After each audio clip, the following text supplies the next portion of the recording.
Hi friends, welcome back to my channel तुआ gardening. कैसे हैं आप सब? उम्मीद है खैरियत से होंगे। दोस्तों, ये फरवरी का एंड चल रहा है और यही टाइम है हमारा सीडलिंग का, समर सीडलिंग प्लांट्स।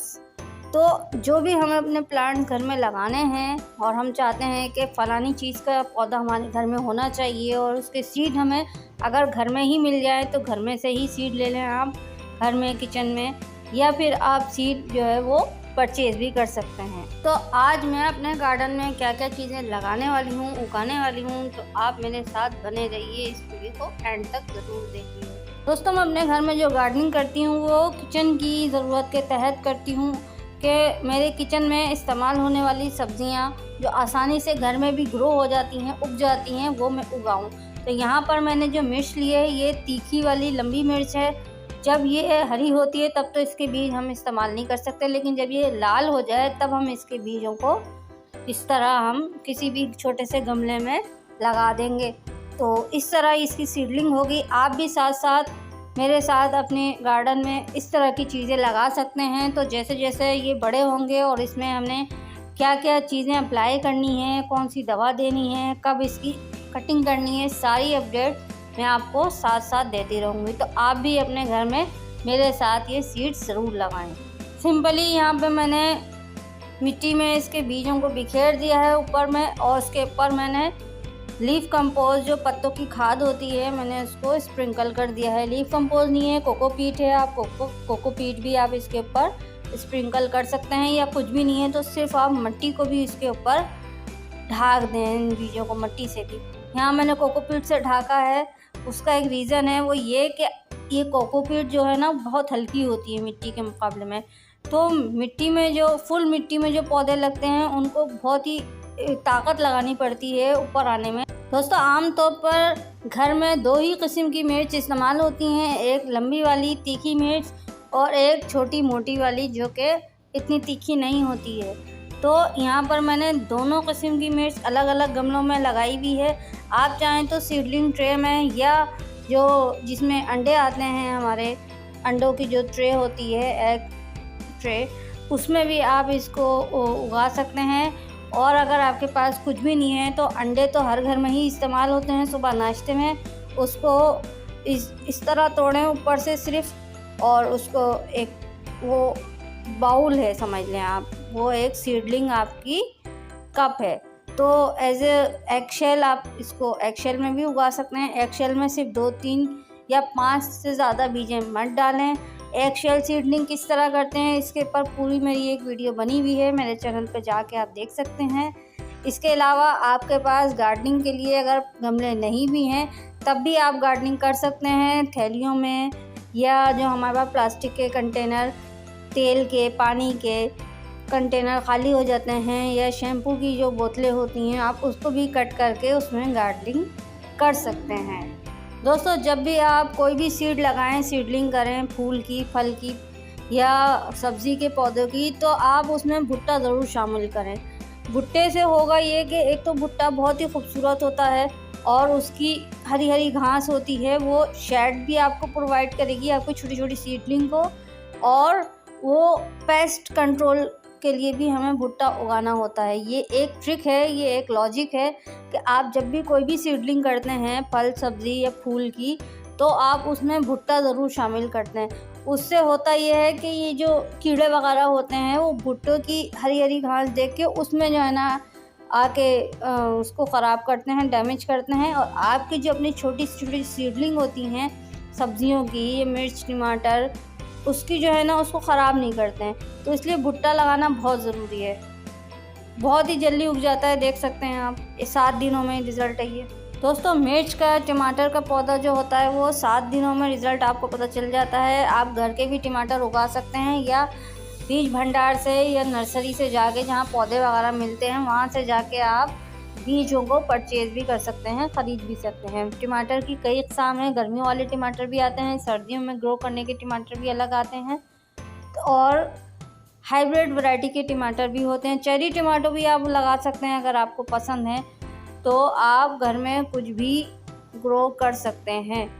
अगर आपके पास धूप है, हवा है, छत है या बालकनी है या जहाँ पर भी थोड़ी सी धूप आती हो और हवा का गुजर हो वहाँ आप पौधे लगा सकते हैं, उगा सकते हैं। ये आप देख सकते हैं कि सिर्फ 10 दिनों में हमारा रिज़ल्ट कितना अच्छा आया है मिर्चों के और टमाटर के पौधे में। ये वही मिर्चें हैं जो घर में इस्तेमाल होती हैं, हम बीज भंडार से लाने की ज़रूरत नहीं होती बीजों को। और ये वही टमाटर हैं जो घर में इस्तेमाल होते हैं। इन टमाटरों के बीज को हम किस तरह सेव कर सकते हैं साल भर के लिए, वो उसकी वीडियो भी मैं आपको बना के दे दूँगी। इसके अलावा यहाँ पर पानी देने का, अब देखें धूप इस पर डायरेक्ट पड़ रही है, तो यहाँ पर मैं इसको भर के पानी दूँगी जब तक इसकी मिट्टी, क्योंकि ये छोटे पौधे होते हैं, इनकी जो जड़ें हैं वो सिर्फ ऊपर होती हैं, यानी कि ऊपर की मिट्टी की सतह पे इनकी जड़ें होती हैं, नीचे अंदर गहराई में नहीं गई हुई होती हैं। तो अगर ये ऊपर की ही मिट्टी खुश्क हो गई तो ये पौधे सारे मर जाएंगे, सूख जाएंगे। तो हमें सीडलिंग में इस बात का ख़ास ख्याल रखना है कि हमें पानी की कमी नहीं होनी चाहिए, क्योंकि यहाँ पे मैंने मिट्टी में ये बीज सारे उगाए हैं। मैंने यहाँ पे कोकोपीट या लीफ कंपोस्ट वगैरह, बेसिक इसमें मिट्टी है, ज़्यादा इसमें मिट्टी है, 70% इसमें मिट्टी है और 30% लीफ कंपोस्ट और काउडंग कंपोस्ट मिक्स है।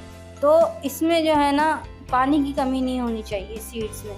और हर हफ्ते इसमें नीम ऑयल स्प्रे आपको लाजमी करना है। नीम ऑयल स्प्रे किस तरह बनता है घर में, उसकी मेरी वीडियो है मेरे चैनल पे, आप वो देख सकते हैं। और नीम ऑयल नहीं भी बनाते तो नीम वाटर बना सकते हैं, कि नीम के पत्तों और डंडियों को तोड़कर किस तरह नीम का पानी बना सकते हैं। वो भी पेस्टिसाइड का काम करता है, यानी कि कीड़ों से महफूज रखता है। ये छोटे पौधे होते हैं, बहुत स्वीट होते हैं, तो इस पर बहुत जल्दी कीड़े अटैक करते हैं, तो इनको हमें कीड़ों से भी बचाना है। सब्जियों में आप बीन्स भी उगा सकते हैं, बहुत सारे बीन्स होते हैं, किडनी बीन्स होते हैं, सोयाबीन है। आप यहाँ पर देख सकते हैं, ये मैंने किडनी बीन, लाल वाला जो राजमा होता है, लाल वाला लोबिया, ये मैंने यहाँ पे लगाया हुआ है। इसके सीड मैंने लगा दिए थे डायरेक्ट, उसको कोई भिगाने की ज़रूरत नहीं है, डायरेक्ट मिट्टी में लगा दिए थे और ये 10 दिनों में इसका रिज़ल्ट है, जर्मिनेट होना शुरू हो चुके हैं, उगना शुरू हो गए हैं। इसके अलावा यहाँ मैंने सदाबहार की सीडलिंग की हुई है। दोस्तों, जब भी आप फल और सब्ज़ी की सीडलिंग करते हैं, फल वाले पौधे या सब्ज़ी वाले पौधों के बीज लगाते हैं, तो सबसे इम्पोर्टेंट होता है फूल वाले पौधे, क्योंकि हमारे फल और सब्ज़ी के पौधों में जब भी ये बड़े होते हैं, फूल आते हैं इनमें, और इनमें पॉलिनेशन की ज़रूरत होती है, यानी कि इनमें मधुमक्खियों की ज़रूरत होती है कि वो एक फूल से दूसरे फूल पे बैठें और उसको फल में कन्वर्ट हो। तो इसके लिए फूल वाले पौधे हमें ज़रूर लगाने चाहिए। यानी कि हमारे गार्डन में अगर सब्जियां, हमें भर भर के सब्जियां चाहिए, मिर्च हो, टमाटर हो या बैगन, तोरी, लौकी, भिंडी, कोई सी भी सब्ज़ी आप लगाएं, खीरा, कद्दू, ककड़ी, तो उसमें जो है ना आपको लाजमी अपने पौधों के साथ फूल वाले पौधे लगाने हैं। तो यहाँ पर मैंने सदाबहार की सीडलिंग की है, छोटे छोटे सदाबहार के पौधे हैं। और इसके अलावा यहाँ पे मिर्चों की मैंने बहुत सारी अक़साम की मिर्च लगाई हैं। शिमला मिर्च है, लाल गोल साबुत मिर्च हैं, वो भी लगाई है मैंने। कश्मीरी लाल मिर्च आप देख सकते हैं, ये वो है, इसका रिज़ल्ट है। इसके अलावा मैंने आम घर में जो इस्तेमाल होती हैं, लंबी वाली और गोल वाली, छोटी वाली, वो भी मिर्च लगाई है। जर्मन मिर्च भी लगाई है मैंने। इस दफ़ा मैंने मिर्च की 5-6 अक़साम लगाई हैं। दोस्तों, सीड लगाने का थंब रूल ये है कि जब भी आप सीडलिंग करें वो 10-15 सीड लगाएं, क्योंकि उसमें होता ये है कि कोई सा सीड बड़ा होकर ख़राब हो जाता है, मर जाता है, और कोई सी सीड जानदार होते हैं, वो बड़े होने के बाद फ्रूट भी प्रोड्यूस करते हैं। तो ये हमें पता नहीं होता, ये किसी को भी पता नहीं होता। तो इस वजह से हम सीड ज़्यादा लगाते हैं कि जब वो बड़े होंगे कौन से सीड ताकतवर हैं हम उनको अलग कर लें। फ्रूट की बात की जाए तो दोस्तों, घर में लगाने के लिए बहुत सारे फ्रूट ऐसे होते हैं जो गमलों में हम आसानी से घर में लगा सकते हैं। तो यहाँ पर मैंने ये अंगूर का पौधा लगाया है, अंगूर की सीडलिंग की है और ये अब पौधा बन गया है। और ये वही अंगूर हैं जो हमारे घर में आते हैं, हम खाते हैं और इसके सीड किचन वेस्ट में चले जाते हैं। तो इनके सीड को आप निकाल लें और उसको किस तरह ग्रो करेंगे उसके ऊपर मेरी एक पूरी वीडियो बनी हुई है, आप वो चाहें तो देख सकते हैं।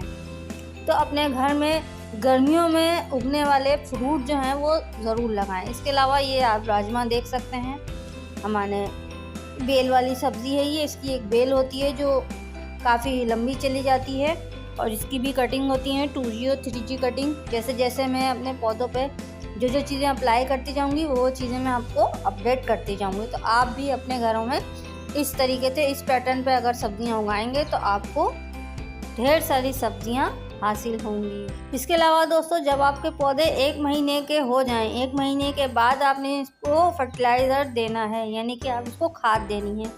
अब खाद हमें किस तरह देनी है उसका भी एक तरीका है। आपके पास कोई भी खाद हो, आप ऑर्गेनिक खाद इस्तेमाल करें तो ज़्यादा अच्छा है, यानी कि काउडम कंपोस्ट, लीफ कंपोस्ट या वर्मी कंपोस्ट, कोई सी भी कंपोस्ट हो आपके पास, कोई सी भी खाद हो, आप उसको पानी में घोलकर और उसको डाइल्यूट करके दें। उसको डायरेक्ट ना दें, क्योंकि अगर खाद हम इसको डायरेक्ट स्प्रिंकल कर देंगे, डायरेक्ट गमले में इसको खाद छिड़क देंगे, तो वो खाद जो है छोटे छोटे पौधों को जला देगी, क्योंकि खाद में हीट होती है। दोस्तों, हर किस्म की सब्जी, फल और फूल के पौधों को धूप की ज़रूरत होती है। तो आपके घर में अगर 2 घंटे की या 2 से ज़्यादा घंटों की धूप जहाँ आती है वहाँ आप पौधे उगा सकते हैं, क्योंकि धूप में ही पौधे जो है उनकी अच्छी ग्रोथ होती है। उसमें फोटोसन डिजीज़ का अमल होता है, यानी कि पत्ते जो हैं धूप की रोशनी में, धूप की छाँव में, धूप की तपिश में अपने जो है ना पौधों के लिए ग़िज़ा बनाते हैं। ये जो पत्ते होते हैं पौधों में, ये असल में वर्कर का काम अंजाम देते हैं, यानी कि ये पौधे के लिए काम करने वाले वर्कर हैं। ये वर्क करते हैं, ये काम करते हैं और पत्तों के अंदर पौधे के लिए ग़िज़ा तैयार करते हैं और वो फिर पूरे पौधे में सप्लाई की जाती है। तो ये एक नेचुरल अमल है, हर पौधे में यही होता है। दोस्तों, जितनी भी बेल वाली सब्जियां हैं उनके लिए हमें बड़े गमले की ज़रूरत होती है। गमला हो या कंटेनर हो, किसी भी किस्म का गमला हो, उसमें होता ये है कि जितनी भी बेल वाली सब्जियां होती हैं उनका रूट स्ट्रक्चर जो है ना काफ़ी स्ट्रॉन्ग होता है। उनका जो रूट बाउल होता है वो काफ़ी बड़ा और फैलती है इनकी रूट्स, तो उसके लिए हमें बड़े गमले की ज़रूरत होती है। यहाँ आप देख सकते हैं ये कद्दू का सीड है, कद्दू के बीज मैंने लगा दिए थे और ये वही कद्दू जो हमने किचन में इस्तेमाल किया, खा लिया पका के, उसके सीड जो हैं वो मैंने इसी तरह गमले में लगा दिए हैं और 2 सीड उग गए हैं। तो इसी तरह बहुत ही आसानी से सब्जियों के बीज लगा सकते हैं अपने घर में। बीज खरीदने की भी ज़रूरत नहीं होती है। बहुत सी सब्जियां ऐसी हैं जो घर में ही हम उसको यूज़ करके उसके बीज निकाल के ग्रो कर सकते हैं। जब हमने बीज ग्रो कर दिया, बीज ग्रो हो चुका है, अब 1 महीने के बाद इसको पौधे को हमें बड़े गमले में शिफ्ट करना है। ये एक थंब रूल है ज़्यादातर पौधों का, कि जैसे टमाटर का पौधे हो गए, मिर्च के पौधे हो गए, उसको हम पहले उसकी पौध तैयार करते हैं, यानी कि पहले हमें उसके छोटे पौधे तैयार करने होते हैं सीडलिंग ट्रे में या किसी भी चीज़ में। तो पहले हम उसको छोटे पौधे तैयार करते हैं, उसके बाद जब वो 1 महीने के एज हो जाती है उनकी, 1-1.5 महीने की, तो हम उसको फाइनल पॉट में शिफ्ट करते हैं, जिसमें हमें फाइनल सब्ज़ी उसमें उगानी है। तो ये एक थंब रूल है। ये आप देख सकते हैं फ्लैक्स सीड यानी अलसी के बीज मैंने इसी तरह बो दिए थे और ये अब जर्मिनेट हो गए हैं, उग गए हैं। फ्लैक्स सीड भी बहुत अच्छा होता है हेल्थ के लिए और फ्लैक्स सीड को बहुत सारे तरीक़ों से खाया जाता है। खानों में पका के भी खाते हैं, कच्चा भी खाते हैं और इससे बहुत ही ज़्यादा न्यूट्रिशन और बहुत ही ज़्यादा ग़िज़ाइयत मिलती है हमारी बॉडी को। तो ये भी आप घर में उगा सकते हैं। अब बात करते हैं दोस्तों, आपको अगर फ्लावर वाले पौधे लगाने हैं, फूल वाले पौधे, तो आपको ये तय करना है कि आप उनसे क्या चीज़ हासिल करना चाहते हैं। फूल वाले पौधों में बेसिकली 2 किस्म होती हैं। एक तो वो फूल होते हैं जिनमें खुशबू भी आती है और एक वो फूल वाले पौधे होते हैं जिनमें सिर्फ फूल आते हैं, खुशबू नहीं आती। तो आप दोनों किस्म के पौधे अपने घर में गार्डन में लगा सकते हैं, छोटे बड़े हर किस्म के गमले में लगा सकते हैं। यहाँ पर मैं आपको बताऊं कि सबसे ज़्यादा अच्छा पौधा होता है हमारा सनफ्लावर। सनफ्लावर देखने में बहुत खूबसूरत होता है और अगर आप ग्रो करना चाहते हैं अपने घर में, सब्जियां ग्रो कर रहे हैं, तो सनफ्लावर ज़रूर लगाएं। सनफ्लावर की हाइब्रिड वैरायटी भी आती है, आप इसके बीज खरीद के आप उसको भी लगा सकते हैं। तो इस दफ़ा मैंने अपने गार्डन में दोनों किस्म के सनफ्लावर लगाए हुए हैं। छोटे वाले सनफ्लावर जिसमें छोटे छोटे सनफ्लावर के फूल आते हैं और एक बड़े वाले सनफ्लावर जिसमें बड़े बड़े सनफ्लावर के फूल आते हैं। तो ये दोनों वैरायटी मैंने आज अपने गार्डन में लगा दी है। तो इसी तरह की मज़ेदार वीडियोस के लिए देखते रहिए दुआ गार्डनिंग को अपनी दुआओं में याद रखें। अगर आपने मेरा चैनल अभी तक सब्सक्राइब नहीं किया है तो सब्सक्राइब करके बेल बटन ज़रूर दबा दें, ताकि मेरी इसी तरह की मज़ेदार सी वीडियोस हमेशा आपको नोटिफिकेशन मिलता रहे। तो अपने घर वालों का और अपने दोस्तों का और स्पेशली अपने पौधों का बहुत ज़्यादा ख्याल रखिए और अच्छे कामों में मसरूफ़ रहिए। गार्डनिंग ज़रूर कीजिए, माइंड रिलैक्सेशन बहुत ज़रूरी है। Thanks for watching, take care.